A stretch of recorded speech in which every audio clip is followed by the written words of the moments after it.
Hoje nós vamos aprender aqui os 3 segredos da vitória. É bom saber esses segredos? Então vamos ver qual é o primeiro segredo da vitória. Está aí em Mateus capítulo 7. Mateus é o primeiro livro do Novo Testamento. Mateus capítulo 7, verso 7. Mateus 7, 7. Pedi, dar-se-vos-á. Não é assim? Buscai e achareis. Batei, abrir-se-vos-á. Nessa minha outra Bíblia diz assim: peçam e lhes será dado. Busquem e vocês encontrarão. Batam e a porta será aberta. Então esse é o primeiro segredo. Pedir. Você tem o costume de pedir muitas coisas a Deus ou não? Eu acredito que eu acho que 80% das nossas orações é só pedindo, né? Pedindo. Pede por nós, pede pelos filhos, pede pelos pais, pede pelos vizinhos, pede pela igreja. Agora só que existem certos ingredientes que precisam estar associados à oração. Mas só que a oração ela precisa ser uma parte primordial da sua e da minha experiência cristã.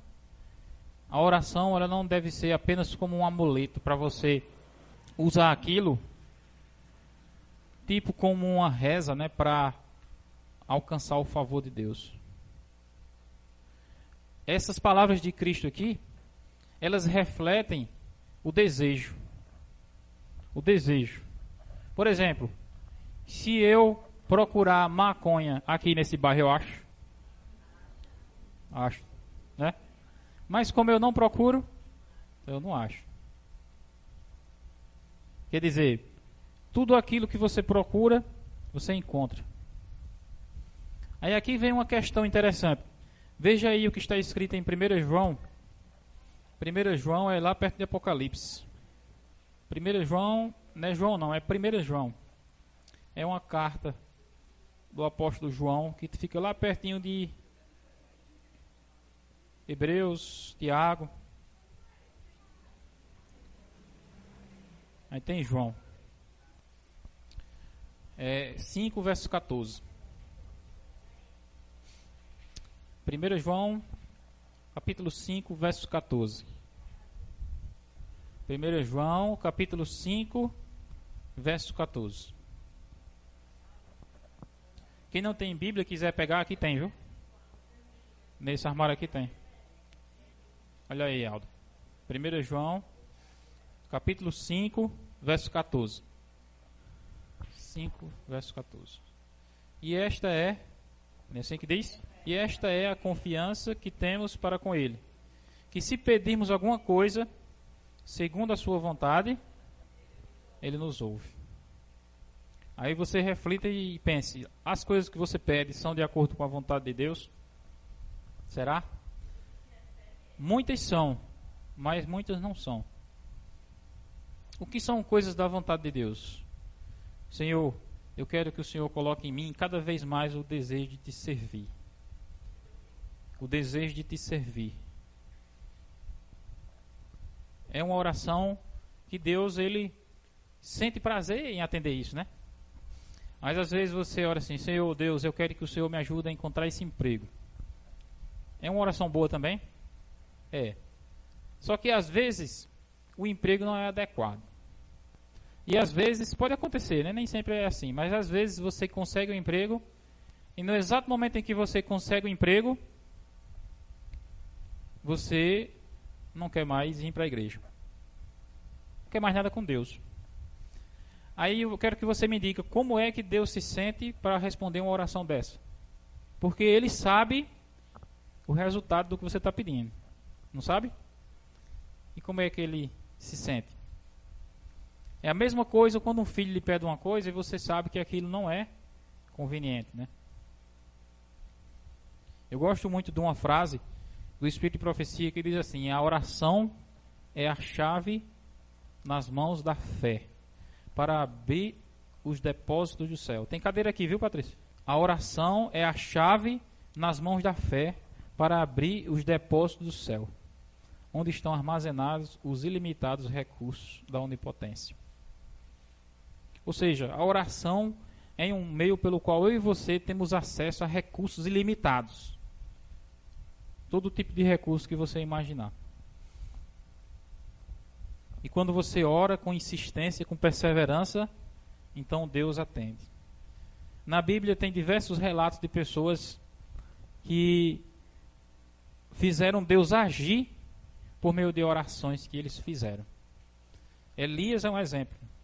Elias uma vez chegou para o rei de Israel e disse: olha, a partir de hoje não vai mais chover aqui, segundo a minha palavra. Ele não disse segundo a palavra de Deus, ele disse segundo a minha, segundo a palavra dele. Passou 3 anos e meio sem chover. No livro de 1 João, aqui mesmo, né? Fala que Elias era homem melhor do que nós, é isso que ele fala?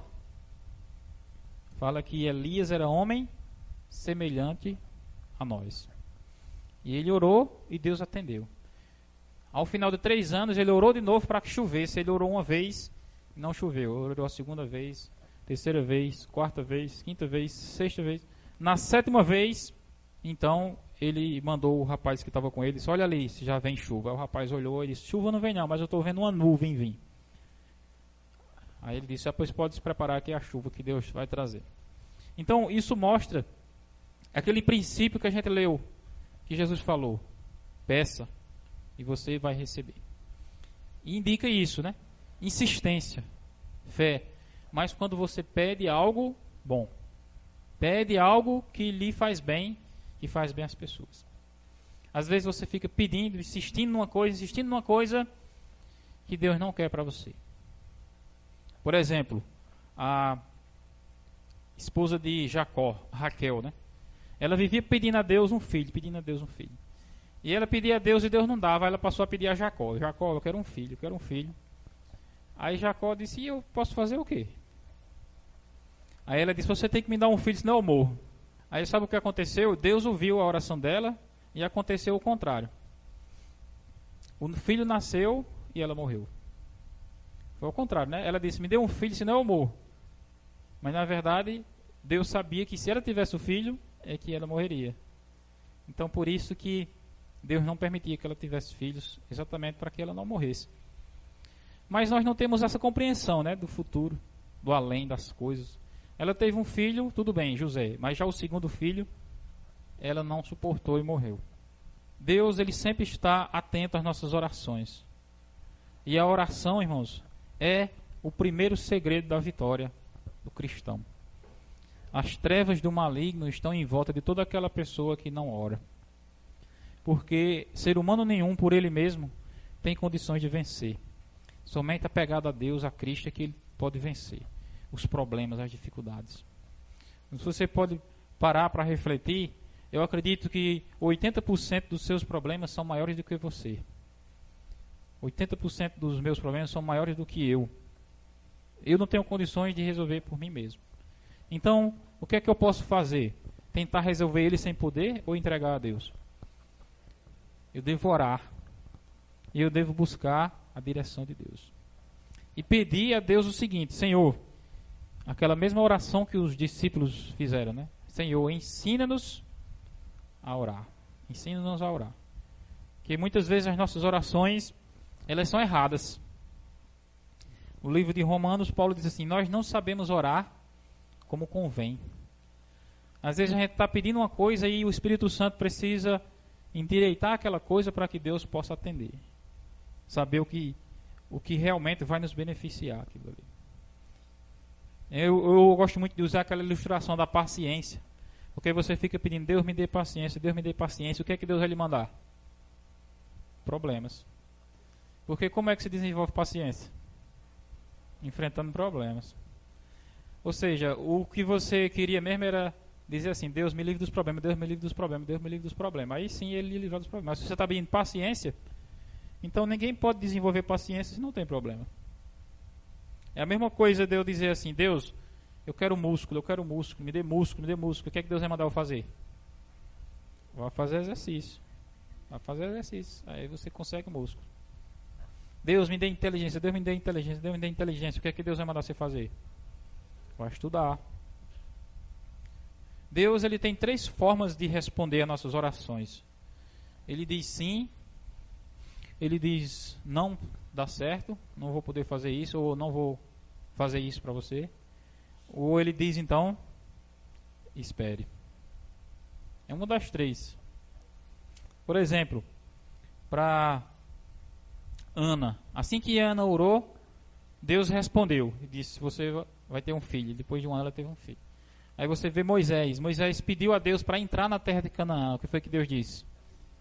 Não, você não vai entrar. Aí Paulo também pediu a Deus o quê? Que tirasse dele o espinho da carne. Aí Deus disse o quê? A minha força se aperfeiçoa na fraqueza. E a minha graça te basta. É interessante que eu e você aprendamos a pedir as coisas a Deus. Tanto a pedir que Deus nos dê a solução dos nossos problemas, como para pedir a Ele também sabedoria para resolver nós mesmos os nossos problemas. E como para pedir forças para suportar os problemas. São 3 coisas, tá vendo? Deus pode nos livrar dos problemas, mas se Ele não nos livrar dele, Ele pode nos dar sabedoria para enfrentar eles. E Ele pode também nos dar forças para suportar eles. E é exatamente enfrentando os problemas que eu e você nos fortalecemos espiritualmente. Somente assim é que se desenvolve a fé. O primeiro segredo da vida vitoriosa é a oração, irmãos. E a oração precisa ser fervorosa. A oração precisa ser diária. A oração precisa ser constante. Em determinado momento da minha vida, eu estava passando por problemas e eu só consegui escapar desse problema porque eu orava. E eu usava a oração como remédio. Eu amanhecia assim meio atordoado e dizia: rapaz, está mal, eu vou ter que orar. Eu orava, aí eu melhorava, aí até meio dia aguentava. Quando era meio dia, eu apertava de novo a agonia, eu disse: eu tenho que orar de novo. Aí eu orava e aguentava chegar à noite. E quando era à noite, eu orava para dormir. Então eu estava fazendo que nem um remédio mesmo, né? 3 vezes ao dia. De manhã, de meio-dia e à noite. Para poder enfrentar o problema. E eu sei que com a minha vida também é igual à sua vida. Os problemas que eu e você enfrentamos, somente o poder de Deus é que pode nos dar a vitória. E não há necessidade de você se desesperar. Basta você buscar em Deus, na oração, a cada dia, e Ele vai abrir a porta. Ele diz: bata, e a porta irá se abrir. Mas ore de acordo com a vontade de Deus. Veja esse outro versículo aí, ó. João, Evangelho de João, capítulo 15, verso 7. 15, verso 7. João 15, verso 7. Se permanecerdes em mim, e as minhas palavras permanecerem em vós, pedireis o que quiserdes, e vos será feito. A palavra de Deus, ela nos mostra realmente o segredo para a vitória cristã. Permanecer em Deus, orar, pedir as coisas de acordo com a vontade de Deus. Às vezes a gente fica pedindo que Deus realize os nossos desejos. Senhor, eu quero isso aqui, eu quero isso aqui, eu quero isso aqui. Mas a nossa oração deve ser assim: Senhor, o Senhor acha que eu devo querer isso aqui? Senhor, o Senhor acha que isso daqui é bom para mim? Senhor, o que é que o Senhor quer para mim? Essas são orações que colocam Deus numa posição melhor do que a gente ficar querendo que Ele faça as coisas para nós. E geralmente a gente evita orar assim porque as coisas que a gente quer muitas vezes não são as que Deus quer.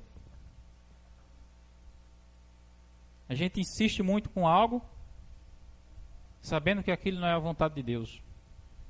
E por isso que muitas vezes a gente evita pedir que Deus faça aquilo. O segundo segredo, irmãos, da vida cristã vitoriosa é o que está escrito em Josué, capítulo 1. Abra aí. Josué é o 5º livro da Bíblia, viu? Depois de Deuteronômio. Capítulo 1, verso 8. Josué 1, verso 8. Diz o que aí, Alda?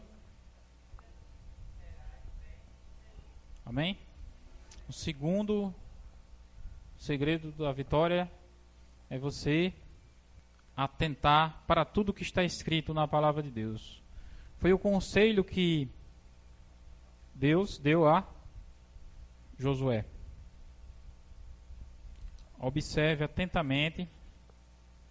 Ele fala no sentido, não deixe de falar das palavras desse livro da lei e meditar nele. Quanto tempo devemos meditar nele? De dia e de noite. Aí ele fala, quando você faz isso, o que é que acontece? Você vai ser bem sucedido. A palavra de Deus, irmãos, também é um livro que é pouco estudado. É muito pouco o costume que as pessoas têm de ler a Bíblia. Na verdade, a própria natureza humana, ela não tem muito prazer em ler a Bíblia. Quando você pega na Bíblia, logo dá um cansaço, um sono. E isso é natural do ser humano. Por que é natural? Por causa do pecado. O pecado deixa a pessoa com pouca vontade de fazer as coisas de Deus. Mas quando diz assim, chegou um celular novo e você vai instalar o WhatsApp, falta vontade de você ir lá e conferir e atualizar o sistema. Ou seja, a sua natureza pecaminosa, ela vai gostar mais dessas coisas. E o que é que a palavra de Deus nos recomenda fazer? A palavra de Deus, ela nos recomenda que eu e você lutemos contra a nossa natureza pecaminosa. Lutemos contra ela. Eu estou com vontade de assistir TV, eu estou com vontade de ficar aqui no celular.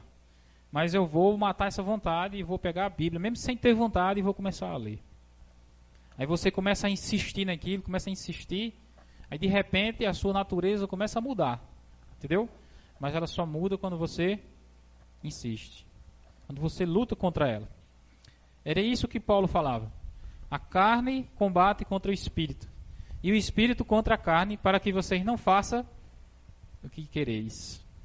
Uma vez eu chamei uma pessoa para vir para a igreja, e ela disse, não, é porque eu gosto muito, admiro muito vocês que vão para a igreja, mas eu não sinto essa vontade de ir para a igreja. E eu fiquei pensando, e se eu só fosse para a igreja quando eu sentisse vontade? Então, quase que 99% das vezes que é para você vir para a igreja, você vem sem vontade. Sem vontade. Por quê? Porque você prefere ficar em casa. Você prefere ficar assistindo TV. Principalmente quando está chovendo. Você já arruma uma desculpa, né? Está chovendo, então eu não vou não. E é uma coisa que você precisa também lutar contra. E eu aprendi, quando eu me batizei, que na igreja tinha culto na quarta-feira à noite, no sábado de manhã e no domingo à noite. E eu me lembrava, esses 3 dias tem que ir para a igreja. E eu ficava pensando. E aquilo dali, para mim, era um contratempo. Porque eu não tinha vontade de ir. Mas de tanto ir, eu fui me acostumando. E agora eu não quero saber mais se tem vontade ou não. Ou com vontade ou sem vontade eu estou lá. Entendeu? Isso daí só se consegue com esforço. Se você esperar que aconteça algum evento extraordinário, que venha um desejo misterioso na sua mente, de eita, que prazer de ir para a igreja, é provável que você nunca vá à igreja, porque esse sentimento aí eu acho que nunca veio sobre ninguém. O desejo que vem para o ser humano é o seguinte: amanhã vai ter um show, vai ter uma festa.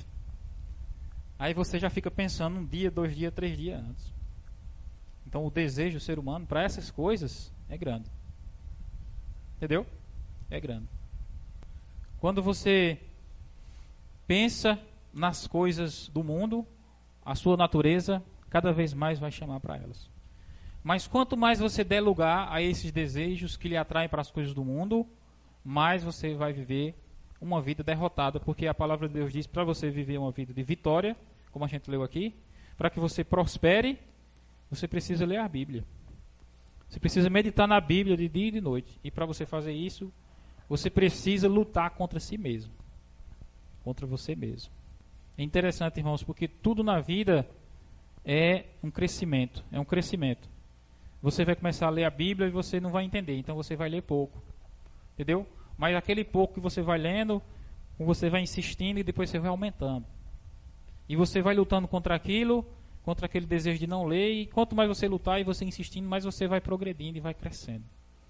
É a única forma que tem de eu e você aprendermos mais sobre Deus. Foi essa forma que eu usei para entender mais sobre a Bíblia. Eu já li a Bíblia várias vezes, mas eu não li porque Deus me deu o poder de ler. Não, eu li porque eu insisti. Eu li a Bíblia inteira uma vez, não entendi nada. E se eu vou ler de novo, não entendi nada de novo. Aí li a terceira vez e comecei a entender um pouco. Na quarta vez que eu li ela toda, eu já entendi mais um pouquinho. Aí eu já começava a explicar e todo mundo dizia, é mesmo. Aí imagina aí, se eu leio a primeira vez, não entendo nada, diga, já que eu não entendi nada, então não vou ler mais. Como é que eu ia aprender? Me diga. É exatamente assim que algumas pessoas fazem. Elas começam a ler a Bíblia, não entendem, dizem, como eu não entendi, então não vou ler mais. Mas você só pode ler, só pode entender se você insistir. E quanto mais você insistir, é a mesma coisa daquela palavra de Jesus. Aquele que busca, encontra. Quanto mais você buscar e procurar, mais você vai entender. É interessante que isso é para tudo na vida, irmãos. A gente precisa se esforçar, a gente precisa lutar, a gente precisa perseverar. Mas vale a pena. Vale a pena. Se você abandonar o estudo da Bíblia, abandonar a oração, aí é que sua vida não vale a pena. Você precisa se esforçar. Você pode prestar atenção. Uma casa, para que ela tenha ordem, para que ela fique sempre limpa, você precisa se esforçar. Você tem que limpar todo dia. Não sei se vocês já viram aqui, ó, nessa rua aqui, do lado desse frigofruta aqui, tem uma casa abandonada ali. Logo aí. Tem um frigofruta e tem Não, tem um frigofruta e do lado tem o frigorífico, que vende carne, né? A casa fica no meio. Aí você pode passar lá e observe a situação que a casa está. É mato por todo lado, lixo, rato. Por que essa casa se encontra assim? Porque não tem ninguém lá limpando, não tem ninguém lá cuidando. Do mesmo jeito é a sua vida espiritual. Por que a sua vida espiritual não cresce? Porque você não cuida dela. Para você cuidar dela, você precisa se esforçar. Você precisa ler a Bíblia mesmo sem vontade. Você precisa aprender a gostar. E você só pode aprender fazendo aquilo ali. O pastor Bulhon, ele ilustra bem isso, contando uma história que aconteceu quando ele casou. Ele falou que assim que ele casou com a esposa dele, ele morava numa parte alta e a esposa dele morava numa parte baixa. Eles casaram. Aí as comidas que ele comia lá em cima não eram as mesmas comidas que ela comia, né? Ela morava no outro setor que não era o mesmo clima dele. Aí diz que assim que eles acordou na primeira noite da lua de mel, socorrinho. Aí diz que ele sentou na mesa para tomar o café, aí tinha um mamão, partiram um mamão no meio assim. Aí tinha um mamão, aí ele olhou para o mamão assim e disse, eu não gosto de mamão. Mas ele ficou com, Ele ficou com pena de dizer isso a ela, né? Porque ela preparou aquele café tão com tanto amor, velho, que era o café da lua de mel, já imaginou? Aí ele chegava para ela e disse, eu não quero ser mamão. Seria um negócio meio chato, né? E o mamão estava mesmo no meio assim, que era tipo assim, para fechar o café, né? Era o prato principal. Aí ele disse, quer saber de uma coisa, eu vou empurrar esse mamão para dentro. Aí pegou o mamão e comeu, né? Mas ele comeu sem vontade, velho. Não estava com vontade não, ele comeu. Aí disse, mas eu comi, tá bom, escapei. Mas o problema não foi esse. O problema foi que ele acordou o segundo dia, o que é que tinha na mesa? Outro mamão. Outro mamão. E o que foi que ele fez? Ele comeu de novo.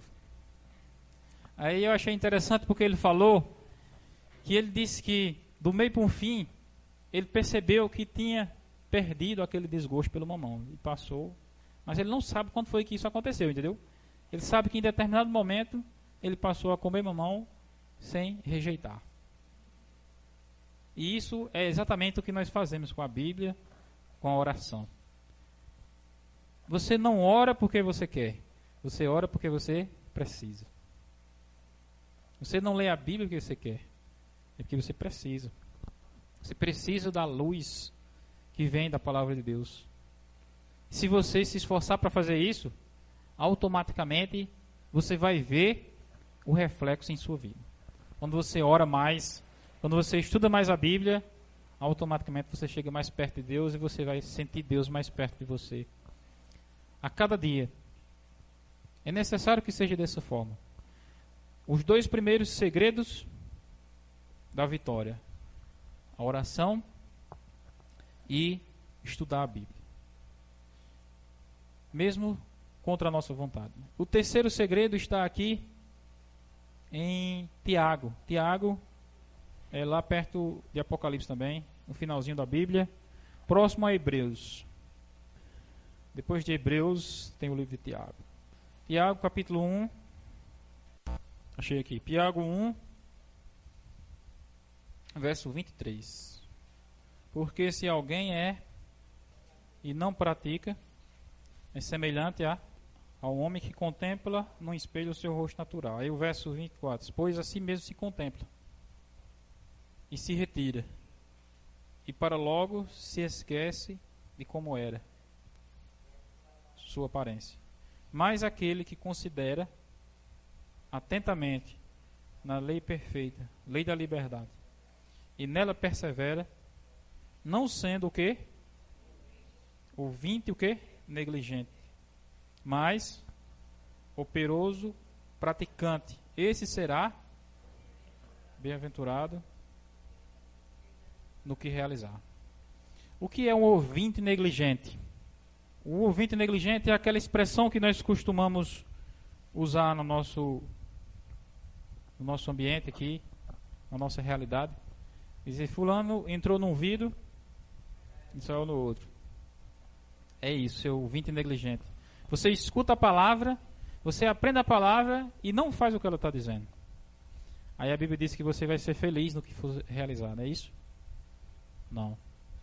Diz que feliz vai ser quem for operoso praticante. Você só é bem-aventurado, bem-sucedido, quando você pratica a palavra. Eu demorei algum tempo, irmãos, para entender isso. Desde os 14 anos que eu estudo a Bíblia. E eu sempre aprendi a Bíblia e desobedeci a Bíblia. Estou com 35 anos, dos 14 anos, faz mais de 15 anos, né? Que estudo a Bíblia. E é uma conta que não fecha. O que é que você acha? Você deve... O que é melhor? É você ler um versículo da Bíblia e praticar, ou você ler um livro da Bíblia inteiro e não praticar? É melhor você ler um versículo e praticar. E existe outra coisa interessante, que é um negócio chamado responsabilidade. O Paulo, ele fala assim, que nós somos um cheiro, a palavra de Deus em nós, ela é um cheiro de vida, e para os ímpios ela é o quê? Um cheiro de aroma de morte. O que quer dizer isso? Que a palavra de Deus, ela produz vida para nós que procuramos seguir, mas para quem não segue, ela é morte. Ela é morte. Porque é aquilo que se fala, né? É melhor que você não saiba o que está escrito ali, do que você saber e não praticar. Algumas pessoas chegam para mim e dizem assim, não, eu li a Bíblia e não entendi. E eu respondo, sabe de que forma? Isso ainda bem, você não entendeu. Porque se você entender, você é obrigado a praticar. E se você não entendeu, então para Deus, você não tem o quê? É o que Paulo fala lá em Atos, né? O tempo da ignorância. Tempo da ignorância. Se você não sabe, então Deus tem você por ignorante. Se não sabe, então você é ignorante. Agora veja bem o que está escrito aí em Lucas 12, 46. Lucas 46 e 47. Veja bem aí, ó. Lucas 12, 46. Virá o Senhor daquele servo em dia em que não espera. Não é isso que está escrito aí? E em hora em que não sabe. E castigá-lo-á, lançando a sorte com os infiéis. O verso 47. Aquele servo, porém, que conheceu a vontade do seu Senhor e não se aprontou, nem fez segundo a sua vontade, será punido com muitos açoites. Aí o verso 48. Aquele, porém, que não soube a vontade do seu Senhor e fez coisas dignas de reprovação, levará o quê? poucos açoites. Mas aquele a quem muito foi dado, muito lhe será exigido. E aquele a quem muito se confia, muito mais lhe pedirão. Então é nesse sentido que a palavra de Deus é um cheiro de vida para quem obedece e um cheiro de morte para quem desobedece. Quando a palavra de Deus vem à nossa vida, a única forma que tem de nós sermos abençoados é se nós praticarmos ela. É se nós obedecermos ela. Mas tenha uma certeza, se você obedece a Deus, o resultado, irmãos, é bênção. É bênção. Você pode ver na história da Bíblia, a experiência do povo de Deus. Toda vez que o povo de Deus era obediente a Deus, Deus abençoava. Na verdade, era a própria bênção que vinha acompanhada da obediência. A desobediência só gerava maldição. E o pior é que, além da maldição que a desobediência gerava, além da maldição que ele gerava, ela ainda tirava a visão da pessoa. Não a visão física, mas a visão espiritual da pessoa compreender a situação que ela estava. Ela não passava a enxergar. Ficava cega, não percebia a situação que ela estava. Jesus chegou para os fariseus e disse: eu vim a esse mundo para juízo, a fim de que os que não veem vejam, e os que veem se tornem cegos. Aos fariseus disseram assim: mas será que nós somos cegos, mestre? Nós que somos mestres da lei? Aí Jesus respondeu assim: se vocês fossem cegos, vocês não teriam culpa. Mas já porque vocês acham que vocês veem, então subsiste o vosso pecado. No dia do juízo, as pessoas serão condenadas, não por terem acreditado na mentira, mas sim porque rejeitaram a verdade. Eles serão condenadas não por aquilo que elas fizeram, mas por aquilo que elas deixaram de fazer para Deus. Porque Deus pediu coisas simples para elas, apenas aceitar. Você será bem-sucedido quando você seguir a palavra. Não é contra a minha vontade, não é contra os meus gostos, de fato é. A palavra de Deus é contra nossos desejos. Mas você tem que viver pela fé, tem que viver pelo que está escrito. Aqui está dizendo que é assim, então eu tenho que fazer assim. Você não pode esperar sentir vontade. É interessante isso, irmãos, o evangelho é todo assim. Deus, ele nos manda fazer as coisas, mas ele não nos dá a vontade de fazer. A vontade é contra, nossa vontade é contra. Mas nós temos que fazer e sentir depois. Faz primeiro para sentir depois. Isso chama-se fé. Através da palavra de Deus é que a nossa vida se transforma. Tanto você estando aqui na igreja, como você estando no mundo, você conhecendo a palavra de Deus e você desobedecendo a Deus, então a sua vida por ela mesma reflete. A sua vida ela apresenta se você é uma pessoa que obedece a Deus ou não. Porque Jesus falou, ele falou o Sermão do Monte, chamado Sermão do Monte, está lá em Mateus. Nesse sermão, ele conclui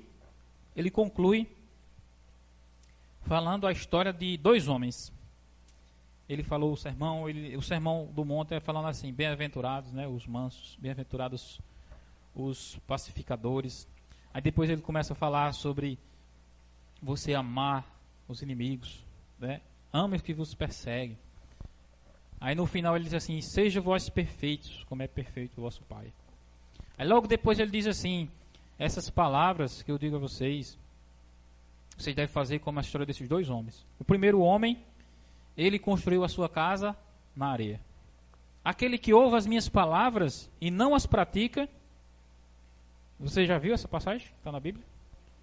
Está exatamente assim. Ele falou assim: aquele que escuta as minhas palavras e não as pratica, é semelhante a esse homem aí que construiu a sua casa na areia.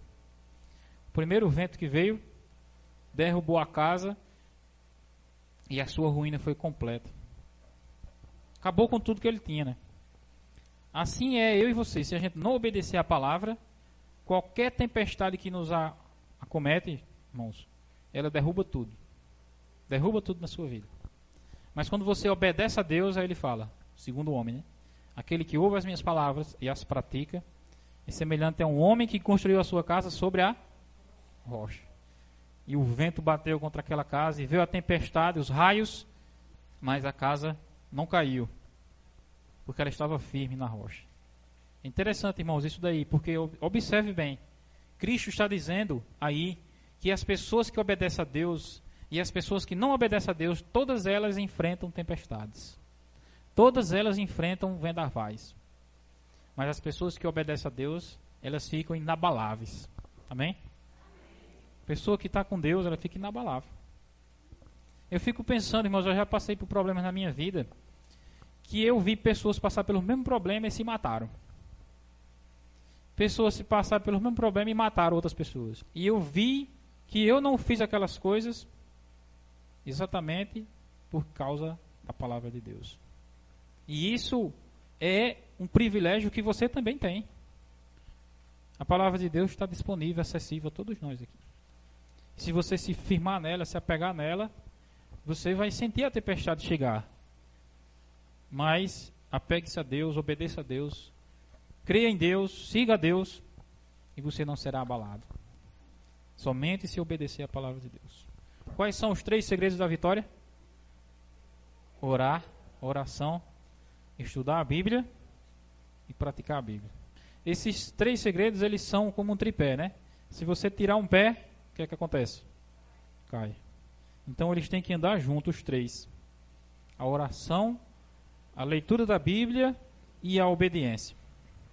É os 3 segredos da vitória. E qualquer um de nós pode aprender isso. É um segredo, irmãos, que todo dia eu tenho que ir buscar aprender isso daí. Eu não posso chegar assim e dizer assim, não, eu já sei, eu já não vou orar.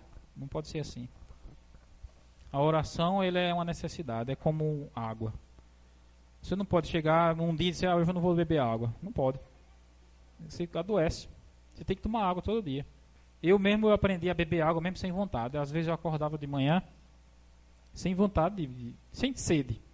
Mas eu disse, mas eu tenho que tomar água. Aí eu passei a tomar um copo d'água assim que eu acordo. E eu percebi que o meu organismo passou a sentir a necessidade de todo dia de manhã beber um copo d'água. E eu percebi que isso veio fazer grande diferença na minha alimentação, principalmente. É o mesmo exemplo da palavra de Deus. Eu acordo sem vontade de ler, mas a primeira coisa que eu tenho que fazer é ler a palavra de Deus. A primeira coisa que eu tenho que fazer é orar e buscar a presença de Deus. Amém?